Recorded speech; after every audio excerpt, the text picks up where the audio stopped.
नमस्कार, पारस न्यूज के खास समाचार में किसानों के ऊपर दोहरी मार। एक तो बारिश और ओले से किसानों की खेती नष्ट हुई, तो दूसरी तरफ लिए गए केसीसी ऋण जमा करने की चिंता मिलते हैं।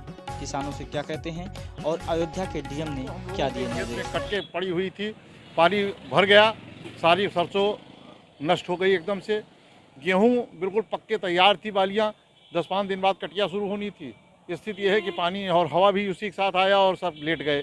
अब पैदावार गेहूं भी हम समझते हैं कि जिस हिसाब से हमारा क्षति हुई उस हिसाब से तो 70 से 80% का नुकसान हो गया। सरकार को इस पर बिल्कुल ध्यान देना चाहिए। और हम लोगों का एक तो दूसरी तरफ हम लोग कर्जा लिए हैं, कर्जे में हमको 6 महीने के बजाय हमको जो ब्याज होता है वो 11% लगा दिया जाता है। हम दोहरे तिहरे मार से मर जाते हैं और इस तरह से किसान मजबूर हो जाता है। अभी आपने देखा होगा कि वहाँ जयपुर के साइड में एक किसान ने आत्महत्या कर ली फसल देखकर।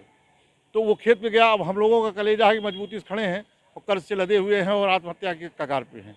हम लोगों की बहुत बुरी दशा है, बिल्कुल फसल बर्बाद है।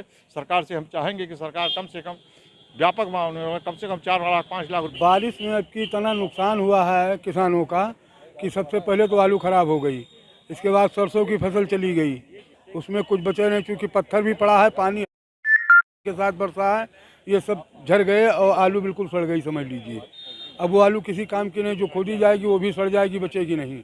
गेहूँ हवा और पानी के साथ में सब गिर गए हैं, इसलिए फसल की पैदावार अब आधी हो गई है। तो किसानों का इसमें तो नुकसान बहुत ज़्यादा हुआ है और हम सरकार से ये मांग करते हैं कि जिसकी फसल की नुकसान हुई है उसको लेखपाल से जांच करवा करके और सही मूल्य उनको दिलाया जाए। जो कि उनका नुकसान हुआ है उससे 4 गुना होना चाहिए। अयोध्या में ओलावृष्टि नहीं हुई है, बारिश हुई है और वो भी कम बारिश हुई है और बिजलिंग भी हुई है। तो हम लोगों ने एसडीएम को और तहसीलदार को निर्देश दिए हैं कि आप व्यापक सर्वे कर ले और जहां भी अगर नुकसान की स्थिति बनती है तो तत्काल क्लेम के लिए प्रस्तुत करें।